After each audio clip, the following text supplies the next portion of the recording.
नमस्कार, जय हिंद साथियों। स्वागत है आपको अपने YouTube channel success in edu में। साथियों, गणित एक ऐसा विषय है जिसको यदि आप ठीक ढंग से पढ़ लेते हैं तो 100 में 100 नंबर आप ला सकते हैं।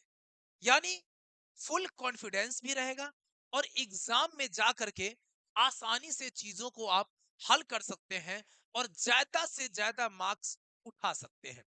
तो आज के इस वीडियो में 5 ऐसे महत्वपूर्ण प्रश्न बताएंगे जो प्रतिशत और लाभ हानि से हैं और आज तक का इतिहास है कि सबसे ज्यादा बार पूछा गया है।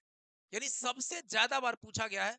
इसलिए सभी प्रतियोगी परीक्षा की तैयारी करने वाले छात्रों को, विद्यार्थियों को जरूर देखना चाहिए। अच्छा लगेगा तो शेयर जरूर करिएगा और लाइक जरूर कर दीजिएगा। चैनल पर जो साथी नए होंगे चैनल को भी सब्सक्राइब करते जाएंगे। आइए सबसे पहले प्रश्न को देखते हैं। टॉप 5 प्रश्न देखेंगे। पहला है कि किसी संख्या में 40% की वृद्धि कर 30% की जाए, 30% की कमी की जाए, यहाँ कमी थी, कमी की जाए तो संख्या में क्या परिवर्तन होगा। बहुत अच्छा सा सवाल है। देखिए, एकदम महत्वपूर्ण सवाल है। जब 40% की वृद्धि हो रही है, एक बार देखिए तो +40 लिख लेंगे और फिर दिया है 30% की कमी की जाए तो -30 लिख लेंगे और फिर इन दोनों को एक बार गुना कर लेंगे। +40 अगुने -30, अब बट्टा में 100 लिख लेंगे और यहाँ पर जोड़ कर लेंगे इसको। मतलब ठीक से समझिए, जब प्रतिशत वृद्धि हो, जब प्रतिशत कमी दी जाए आपको, तो वहां पर क्या करना, सिर्फ प्रतिशत का खेल होता है। यहाँ पे एक बार जब वृद्धि है तो प्लस में लेना होता है और जब कमी होता है तो माइनस में लेना होता है। यानी जो ये प्लस और ये माइनस हो गया, एक बार दोनों को जोड़ दीजिए और एक बार दोनों को गुना करके 100 से भाग लगाइए। जब जोड़ने की बारी आएगी तो +40 और -30 को जोड़ेंगे तो सीधा सीधा 10 बचेगा और यहां पर देख लीजिए प्लस लिख दिए हम। +40 और -30, एक जीरो से एक जीरो खत्म, एक जीरो से एक जीरो खत्म, 4 × 12 प्लस गुने माइनस, तो ये प्लस की जगह क्या हो जाएगा, आपका -12 हो जाएगा। यहाँ पे जब -12 आप लिखेंगे तो 10 में से 12 जाएगा, मतलब -2 हो जाएगा। यानी कह सकते हैं कि माइनस लगने का मतलब है कि 2% की कमी होगी। आपका ऑप्शन नंबर डी सही हो जाएगा। क्या सही होगा? डी सही होगा। इस तरह के प्रश्न खूब पूछे जाते हैं।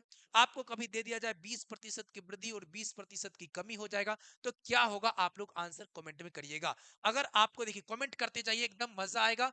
कमेंट कर दीजिए कि अगर किसी चीज में 20% की वृद्धि हो रही है और फिर क्या हो रही है, 20% की कमी हो रही है, तो प्रतिशत जो उसमें परिवर्तन होगा, क्या परिवर्तन होगा, ये हमें कमेंट में जरूर बताइएगा। हर एक प्रश्न का एक एक आपको देंगे कमेंट में देने के लिए, आप लोग कमेंट में भी आंसर करेंगे। आइए दूसरा सवाल है, चावल के मूल्य में 10% की वृद्धि करने पर 400 में 8 किग्रा चावल कम मिलता है, तो चावल का आरंभिक मूल्य क्या होने वाला है। बहुत अच्छा सवाल है। देखिए, 10% वृद्धि कर दिया गया तो 400 में 8 किलो चावल। पहले देखिए, 10% अगर वृद्धि होता है तो ये 10 तो पहले लिख दीजिएगा। पहले तो ऐसा 10 नहीं लिखिए, सबसे पहले ये करिए कि जो राशि कितना है, 400 रुपए की राशि है, तो ये 400 रुपया ऊपर रख दीजिए। और 400 में कितना चावल ज्यादा मिलता है, 8 किग्रा, इसको पहले लिख लीजिए। 400 में कितना, 8 किग्रा चावल मिल रहा है, यानी कम हो रहा है या ज्यादा हो रहा है, उसको लिख लेंगे ऐसे। अब वृद्धि हो रहा है 10% की, तो 10% इसमें 10% ले लीजिएगा। और 10% में वृद्धि हो रहा है, मतलब वृद्धि मतलब क्या होता है, 100 + 10 होता है। हमेशा आप समझते हैं कि वृद्धि में 100 में जोड़ देते हैं, कमी में 100 में घटा देते हैं। तो इसको आप लिख सकते हैं 4 पर 1 2 3 गो जीरो, नीचे लिख सकते हैं 8 गुने कितना, 110 हो जाएगा, 100 + 10। अब आप इसको काट लेंगे आसानी से, देखेंगे एक जीरो से एक जीरो खत्म हो जाएगा, 8 5 40 हो जाएगा, 50/11, मतलब 11 चौक 44, 6 जीरो 11 5 55, फिर 5 जीरो 11 चौक 44, ₹4.54 जो होगा ये आरंभिक मूल्य हो जाएगा। आरंभिक मूल्य निकालने के लिए आप इस तरीके का इस्तेमाल कर सकते हैं। जितना चावल दिया जाएगा, जितना चीनी दिया जाएगा, उसको ऊपर रख लीजिए, उसमें जितना ज्यादा जितना कम होगा उसको नीचे रख लीजिए, जितने प्रतिशत की वृद्धि या कमी होगी उसको ऊपर रख लीजिए। वृद्धि होगा तो 100 में जोड़ देंगे, कमी होगा तो 100 में घटा देंगे, और इसी को सॉल्व कर लेंगे, वो आपका जो आएगा आरंभिक मूल्य आ जाएगा। इसी में आपके मन में ये भी सवाल आ रहा होगा, आरंभिक तो चलिए बन गया, लेकिन अगर हमको ये दिया जाए यहाँ पर क्या दिया जाता है, मान लीजिए कि ये दिया जाए कि आप जो बाद में बढ़ा हुआ मूल्य क्या होगा, तो सीधा सीधा यही 800 अब बट्टा कितना था, सॉरी 400, यही 400, 400 अब बट्टा में 8 गुने में फिर कर लीजिएगा 10 बट्टा सीधा सीधा 100। जो प्रारंभिक मूल्य निकल जाएगा यहाँ से ये आपको बाद वाला मूल्य निकल जाएगा, आपको बढ़ा हुआ जीरो जीरो काट दीजिए, 8 पंचे 40, 50 जीरो जीरो काट दीजिए, यानी 5 रुपया जो है 10% वृद्धि के बाद 5 रुपया मूल्य इसका हो गया है। तो ये प्रश्न भी पूछा जाता है, इस तरह के प्रश्न खूब पूछे जाते हैं। अच्छा लग रहा होगा, शेयर जरूर एक बार करिएगा। आइए देख लेते हैं अगला सवाल, तीसरा क्या पूछा जाता है सबसे ज्यादा।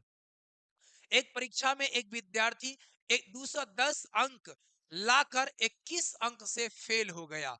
बहुत अच्छा सवाल है, देखिए 210 तो लाया भाई, लेकिन फिर भी फेल हो गया। अगर 21 अंक और आ जाता, मतलब 231 आ जाता, तो ये मिनिमम पास मार्क्स जो था वो ले आता, ये पास हो जाता। मतलब 210 लाया और 21 अंक से फेल हो गया, तो 21 और जोड़ दिए 231 हो गया। यदि उत्तीर्ण होने के लिए 33% अंक की आवश्यकता है, मतलब साथियों हम कह सकते हैं 33% का वैल्यू कितना है, 231 है। तो 1% का वैल्यू जो निकलेगा वो 231 बट्टे 33, और 100% कोई भी चीज अपने आप में होता है, ये आपको पता ही है। तो 100% के लिए आप क्या करेंगे, 33 साते 131, 7 गुने 100 करिएगा और बराबर हो जाएगा 700 जो होगा, ये आपका जो होगा अंक, आपको 700 अंकों की कुल परीक्षा रही होगी।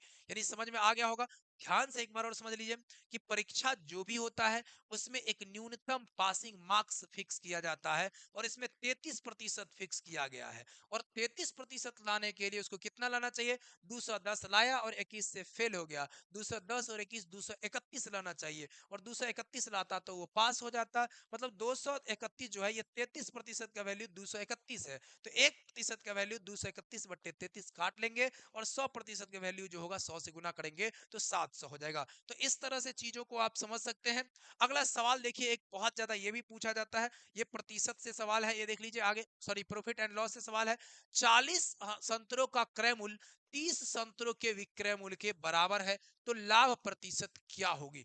बहुत पूछा गया है कि 12 कलम का मूल्य 15 कलम के विक्रय मूल्य के बराबर है, तो लाभ या हानि कितना होगा, ये गणना करें। इस तरह से प्रश्न पूछे जाते हैं। तो 40 संतरे का क्रय मूल्य, आप कह सकते हैं कि क्रय मूल्य में संतरा कितना है, तो 40 है, और विक्रय मूल्य में संतरा कितना है, तो 30 है। तो यहाँ पर जो फॉर्मूला आता है, जब केवल वस्तु की बात हो, पैसे की बात बिल्कुल ना हो, तो अंतर देखिए कितना का है, 10 गो का फायदा होता है। अब बट्टा में रखिएगा विक्रय मूल्य, बट्टा में विक्रय मूल्य 30, अगुने कर दीजिएगा 100। पहले तो हमको लाभ या हानि कितना हो रहा है, 40 में 30 का अंतर करिएगा तो 10 का हो रहा है, तो 10 अंतर जो होगा उसको ऊपर रख दीजिएगा, और नीचे में विक्रय मूल्य।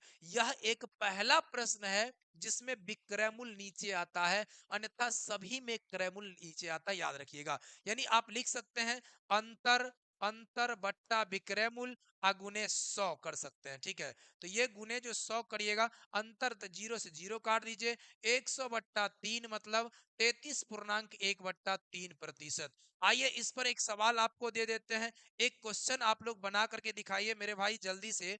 क्वेश्चन ये है आपका, क्वेश्चन ये है आपका, क्वेश्चन कहता है कि अगर 12 कलम का क्रय मूल्य, 12 कलम का क्रय मूल्य ठीक है, और 15 कलम के विक्रय मूल्य के बराबर हो, 15 कलम के विक्रय मूल्य के बराबर हो, तो प्रतिशत लाभ या हानि की गणना करें। लाभ या हानि की गणना करें।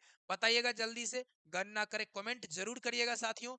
जल्दी से जल्दी इसको शेयर कर दीजिए, सभी मित्रों तक पहुंचाइए। एक बेहतरीन सीरीज चल रहा है आप लोगों के लिए। अगर आप किसी भी एग्जाम की तैयारी कर रहे हो, जहां कोई भी एग्जाम हो, हर एक एग्जाम के अंदर ये प्रश्न आपको पूछे जाते हैं।